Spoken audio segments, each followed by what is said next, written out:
Muy buenos días, bienvenidos a este tiempo devocional, tu palabra para encontrar el camino.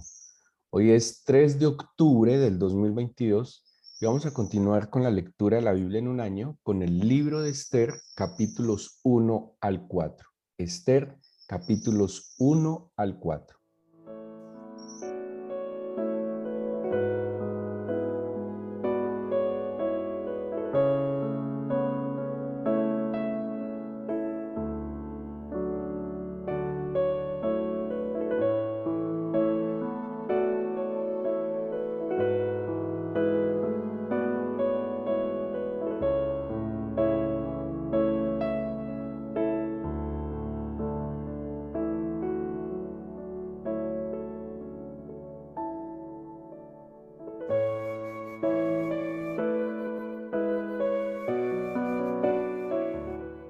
Llegamos a un libro muy singular. La Biblia tiene libros muy singulares, con unas características muy particulares. Y el libro de Esther está dentro del marco histórico de lo que estamos estudiando en los libros de Esdras, de Nehemías, de los profetas Ageo y del profeta Zacarías. Eh, Esther pues, nos da unos datos históricos. Por ejemplo, el capítulo 1, versículo 1 dice: aconteció en los días de Asuero, el Asuero que reinó desde la India hasta Etiopía sobre 127 provincias, que en aquellos días, cuando fue afirmado el rey Asuero sobre el trono de su reino, el cual estaba en Susa, capital de su reino. Este Asuero que está mencionando el libro de Esther es el hijo de Darío persa, conocido también como Jerjes I. Entonces nos ubica más o menos alrededor del año 486 antes de nuestra era y nos permite a nosotros identificar el lugar, la época, quién estaba reinando. ¿Qué había pasado ya y lo que hemos estado leyendo? Ya el pueblo de Judá pues ya ha logrado edificar el templo, se ha establecido el culto, ¿sí? Ya se ha hecho en cabeza pues de la primera parte del templo de Zorobabel y de Josué, y posteriormente llegan Esdras y Nehemías con los otros dos grupos de exiliados. Sabemos que el pueblo de Israel prosperó muchísimo en el cautiverio, ¿sí? Eso ya es está documentado en la historia.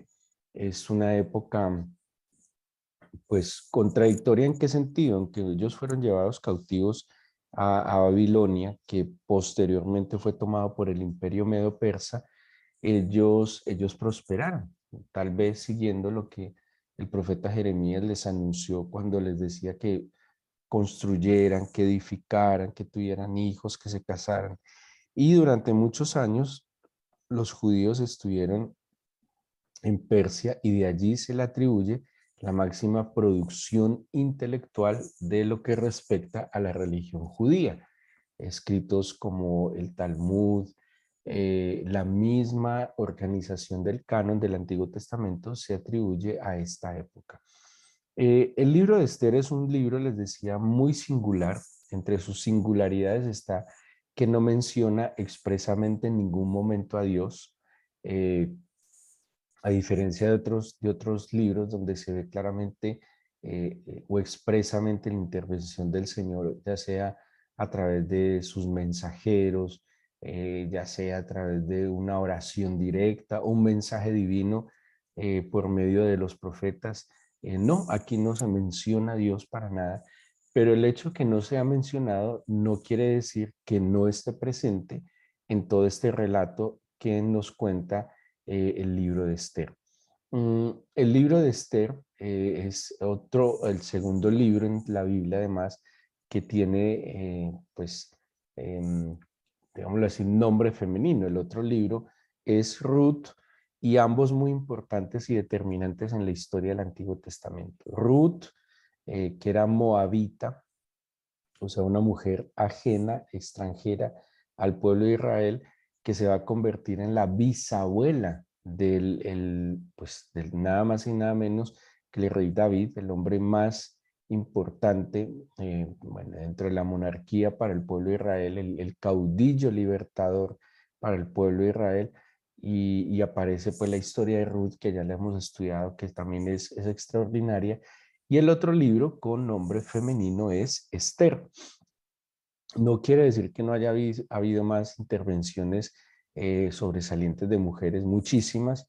Lastimosamente la Biblia no las menciona todas, pero también tenemos a, a la jueza Débora, ¿sí? A Débora la jueza, bueno, y otras mujeres como Abigail, también muy importante en la historia del pueblo de Israel. Esther entonces, ¿quién es? La Biblia empieza a hablar de una joven que está en Susa, la capital de Persia. Ella tiene un primo mayor que se llama Mardoqueo. Y dice la Biblia, el libro de Esther, que Mardoqueo había sido llevado con los que fueron deportados a Babilonia. Entonces, Esther es una niña huérfana, es criada por su primo Mardoqueo. La verdad, a veces se dice que era tío, pero la Biblia claramente nos dice que eran primos, un primo mayor. Y este Mardoqueo había sido de los que habían sido deportados de Jerusalén cuando fueron exiliados a Babilonia. ¿Qué se sabe de ellos? Bueno, era un hombre temeroso, un hombre virtuoso, era un judío cabal y estaba en Susa. Esto nos muestra que ellos no vinieron, no volvieron a Judá, sino que se quedaron establecidos en Babilonia, como sucedió con muchos judíos, que seguramente su responsabilidad, eso también seguramente su modo de vida, su estatus no les permitió volver a Jerusalén y a Judá. Esther, bueno, el capítulo 1 es una historia que para nada tiene que tomarse como ejemplo en el trato con nuestros semejantes. Para nada el capítulo 1 de Esther es un capítulo dogmático o doctrinal. No se tiene por qué tener en cuenta en las relaciones interpersonales para nada. El hecho que esté en la Biblia no indica que sea un mandato divino, es simplemente un relato histórico que nos ayuda a entender el contexto en el cual se desarrollan acontecimientos que tienen que ver con los propósitos del Señor. Pero nada más. ¿Por qué? ¿Qué tiene el capítulo 1 de Esther? Pues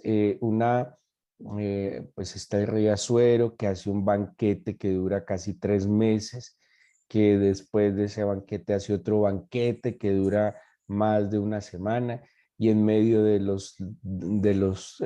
exceso, de los excesos, dice que traigan a la reina Basti, la quiere exhibir, que le pongan la corona y ella se niega, ¿sí? Podríamos, y sobre esto no se puede sentar ningún tipo de doctrina, ni ejemplo del matrimonio, ni que la relación de Asuero y Basti tiene que seguirse como ejemplo en cómo una mujer se debe comportar o un hombre se debe comportar en lo absoluto, ¿sí? En lo absoluto. Es un pueblo completamente ajeno al plan del Señor. Estamos hablando de un persa eh, que seguramente era, de hecho la historia cuenta un poco sobre Jerjes, que él no era tan benévolo como su papá, ¿sí? Su papá fue un hombre más benévolo con los pueblos que tenía bajo su dominio. Fue más condescendiente incluso en la libertad de culto, pero este Asuero no lo fue de tal manera. Asuero entonces, cuando manda a traer a su esposa, a la reina, ella se niega. Ella dice, yo no soy ningún, pues algo así como un trofeo para mostrar, se niega. Y este hombre Asuero, mal aconsejado por uno de sus sabios, que se llama Memucán, Memucán le aconseja que la eche, ¿sí?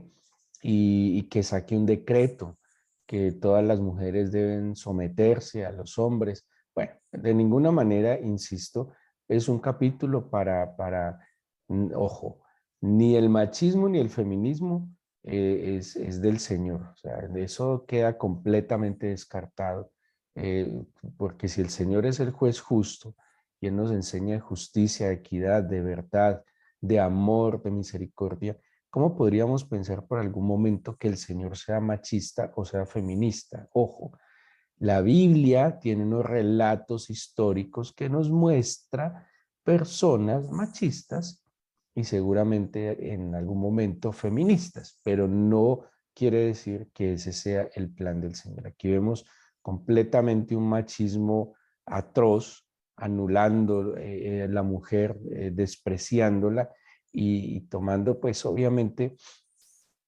algo que sería costumbre en esos reinos paganos, pero de ninguna manera el plan del Señor. ¿Cuál es el punto?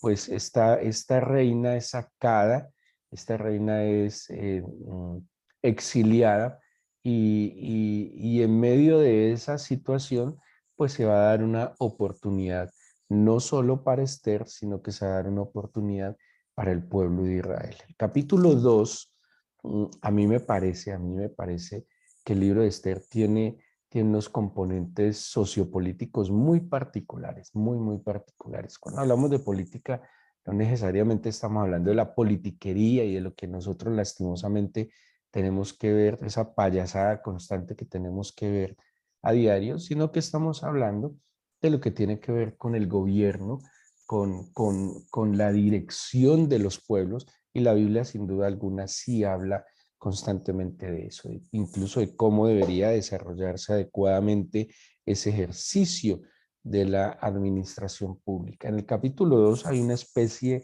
de elecciones. ¿Qué se está eligiendo? Se está eligiendo a la reina, a la compañera de este hombre, y hay de alguna manera una selección. Dentro de esas posibilidades, Mardoqueo, el primo de Esther, bueno, Esther tenía otro nombre hebreo que era Hadasa, Hadasa, que quiere decir mirto, y Esther es un nombre persa que quiere decir estrella. Mardoqueo en el capítulo 2, y permítame resumirles para que ustedes puedan leer y comprender la lectura más adelante.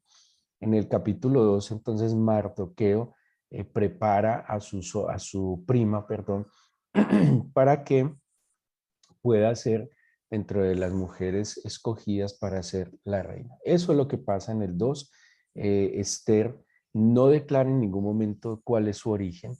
Era al fin y al cabo un pueblo esclavo y pues no era como muy estratégico en su momento. Tenía que haber un momento exacto en que ella declarara cuál era su pueblo, y declarar cuál era su pueblo implicaba también declarar cuál era su Dios, ¿sí? Efectivamente, Esther es elegida, Esther es proclamada reina, Esther halla gracia delante de Asuero. Dice la Biblia que él la amó, ¿sí? Que la amó por encima de cualquier otra mujer, que ganó el favor de todos los que la veían, y sobre Esther puso la corona real. Eso está en el capítulo 2, versículo 17. En el mismo capítulo 2, me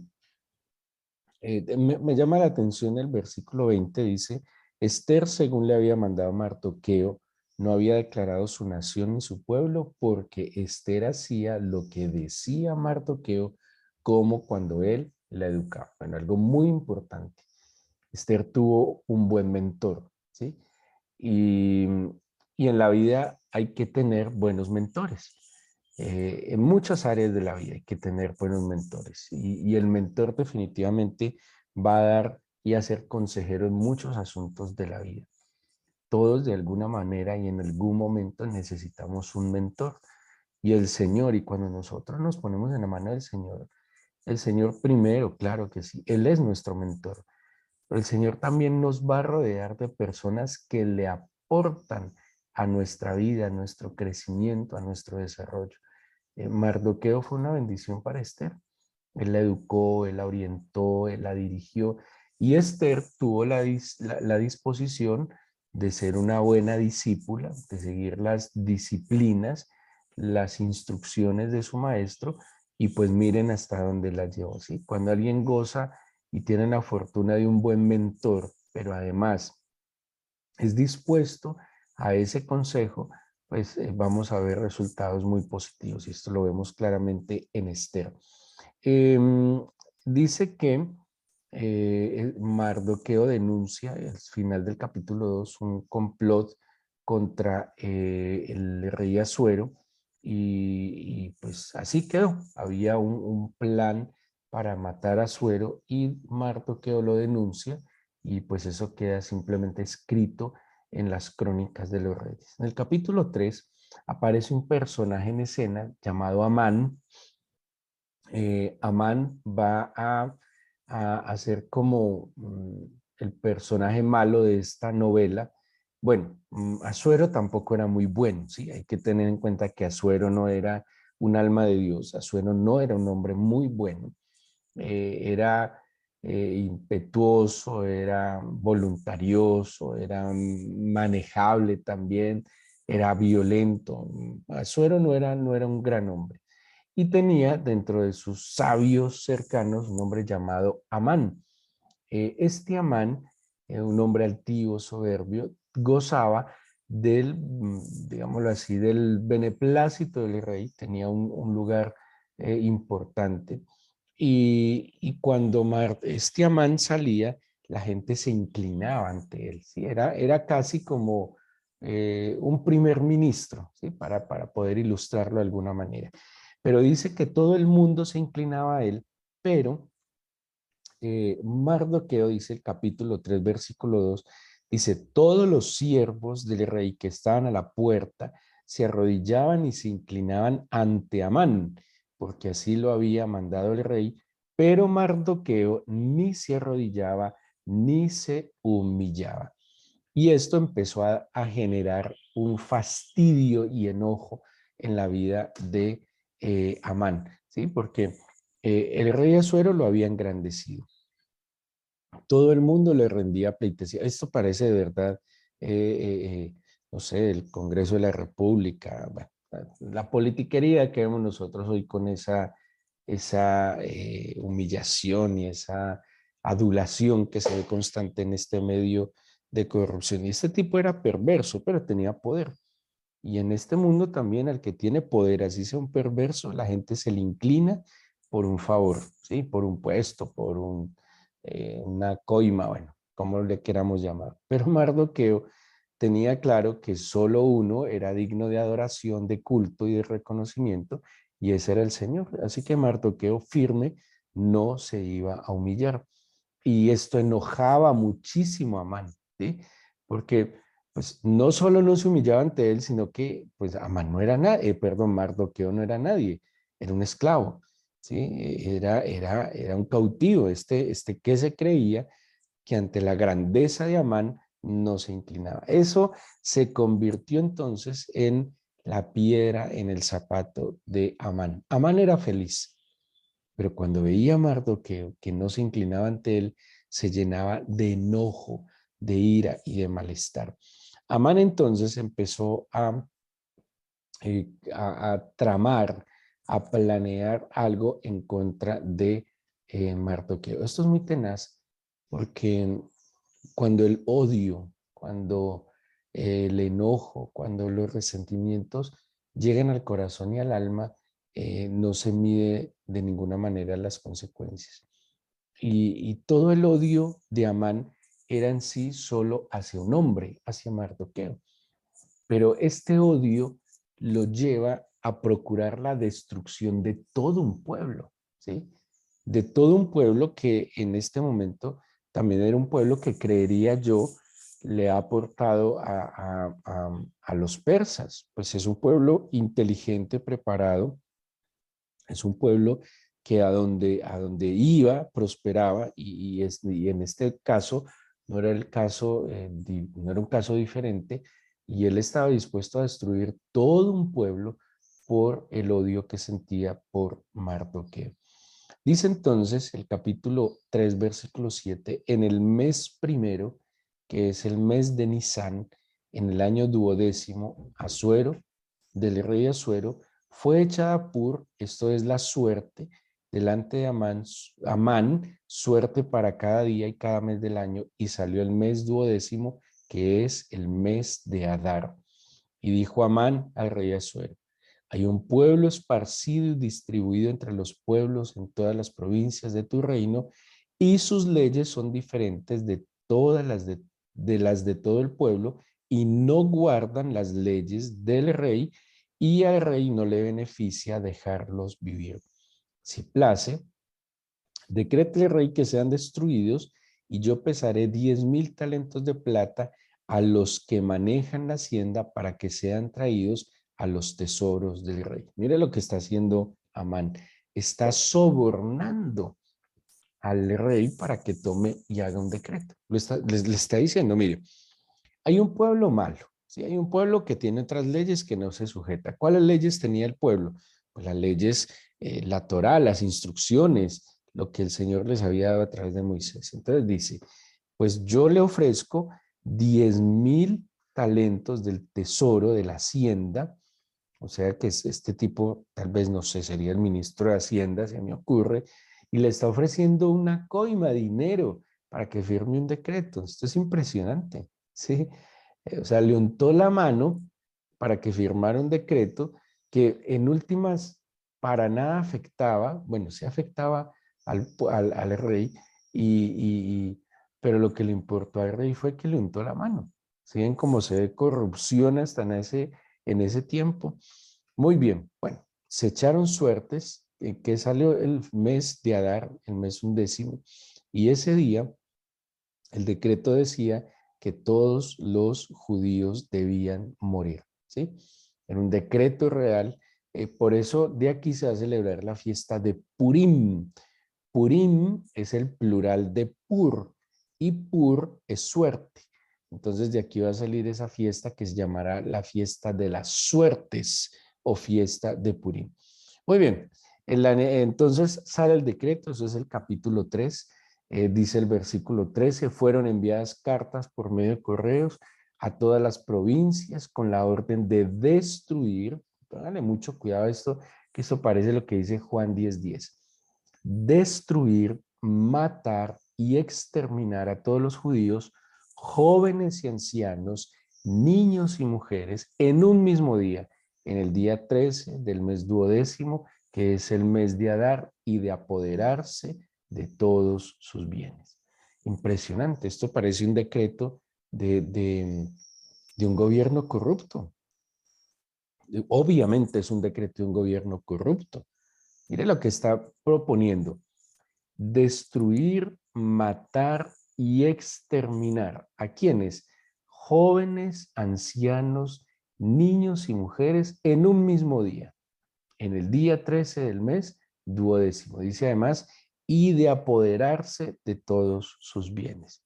Es un decreto real, gubernamental, que busca la destrucción del pueblo, en este caso del pueblo judío, que sabemos pues que es el pueblo de la promesa. Impresionante, ¿sí? ¿Y cómo sale este decreto? De un tipo lleno de odio, de resentimiento, envidioso, soberbio, altivo. No tiene propósito alguno. O sea, no tiene propósito alguno sino hacer daño, destruir, como dice Juan 10:10. El enemigo vino a matar, hurtar y destruir. Este era un decreto de muerte, ¿sí? Pues nosotros tenemos que mirar lastimosamente lo que está pasando en el mundo hoy. Decretos de muerte. ¿Sí? No crean que aprobar leyes como el aborto de bebés de 6 meses es un pro vida. Eso es una estupidez. Eso no le cabe en la cabeza pues, por lo menos de un creyente que es temeroso del Señor. Esos son decretos de muerte, decretos de destrucción, lo que atenta a la familia, la vida del más débil, del más necesitado. Esos son decretos de muerte. ¿Sí? Y lo que aquí se planeó fue tenaz, en una fecha específica. Yo me imagino este Amán haciendo todo el plan de destrucción. ¿Sí ven? Muy bien, dice, la copia del escrito se dio por mandamiento en cada provincia, fue publicada a todos los pueblos a fin de que estuviesen listos para aquel día. Y salieron los correos prontamente por mandato de Asuero, y el edicto fue dado en Susa, capital del reino, y Asuero y Amán se sentaron a beber, pero la ciudad de Susa estaba conmovida. ellos celebrando y el pueblo en conmoción, porque estén seguros que a ellos no les afectaba para nada estos decretos y leyes de destrucción y de empobrecimiento al pueblo.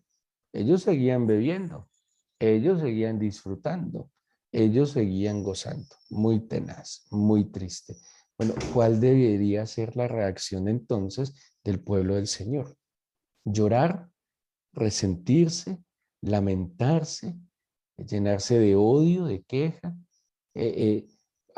ponerse a hablar de todo esto, publicar en sus redes sociales todos estos decretos, criticar, señalar, sufrir, envenenar el corazón, o más bien lo que hizo Esther, ¿sí? Y es lo que nosotros deberíamos hacer como iglesia ante decretos de muerte. ¿Qué hizo Esther? El capítulo 4, que espero que lo lean. Esther dispone su vida, su corazón, para interceder delante del que tiene la autoridad de revertir este decreto de muerte. Y en este caso era Asuero. En nuestro caso es nuestro Señor de señores y Rey de reyes. Si el cristiano invirtiera más tiempo en ayunar e interceder delante del Todopoderoso en favor del pueblo, en vez de mantener envenenándose el corazón con redes sociales, hasta con exceso de noticias. Yo creo que uno debe ver noticias una vez al día, informarse de lo que está pasando, pero no envenenarse, no dejar que su corazón sea un basurero donde todo el mundo echa el odio, el enojo, la envidia y el corazón queda lleno de cargas. Nosotros debemos invertir más el tiempo, como nos enseña el capítulo 4 de Esther, ayunar para buscar el favor del soberano que puede revertir estos decretos de muerte. Que el Señor traiga luz, que el Señor ilumine las mentes de los que están llenos de corrupción y de confusión, o por lo menos que confunda sus planes y ya no sepa que ya no sepa ni dónde están parados ni qué hacer. Pero la iglesia se debe levantar en ayuno e intercesión ante estos malvados gobernantes. Lo que está pasando en el mundo es muy triste. Hay cosas que uno cree que parecen chistes o bromas, pero están pasando. Lo más inverosímil está pasando y nosotros tenemos que despertarnos. Y es lo que el capítulo 4 nos va a dejar como ante la situación adversa, tomamos una acción contundente y efectiva. Le dice Esther a Mardoqueo en el versículo 16. Ve y reúne todos los judíos que se hallan en Susa y ayunad por mí y no comáis ni bebáis en 3 días, noche y día. Yo también con mis doncellas ayunaré igualmente. Entonces entraré a ver al rey, aunque no sea conforme a la ley, y si perezco, que perezca. Entonces Mardoqueo fue e hizo conforme a todo lo que Esther le mandó. Hay algo, el versículo 14, que pues, me lo salté, es como el versículo que más claramente nos deja ver la mano de Dios sin ver la mano de Dios. Cuando le dice Mardoqueo a Esther, si callas absolutamente en este tiempo, respiro y liberación vendrá de alguna otra parte para los judíos, mas tú y la casa de tu padre pereceréis. Y quién sabe si para esta hora has llegado a tu reino. ¿Sí? Él le decía, no pienses que porque estás en el palacio no vendrá el sufrimiento a ti. Hay muchos cristianos que están en puestos o en lugares de, digámoslo así, de bendición. Entonces, como no los afecta nada de las leyes y decretos de muerte, pues no hacen nada. Pero es cristiano, ¿no? El cristiano no importa dónde esté su condición. Hay que levantarse como Mardoqueo y como Esther a ayunar e interceder. Mañana continuamos con el libro de Esther. Espero que puedan hacer su lectura despacio y atentamente para que miren de verdad qué debe hacer la iglesia en estos tiempos en que se han dado decretos de muerte y destrucción. Y no son solo decretos de muerte y destrucción para los cristianos, son decretos y decretos de muerte y destrucción para toda la nación, para todo el pueblo. Vamos a orar, vamos a entregarle este día al Señor en oración.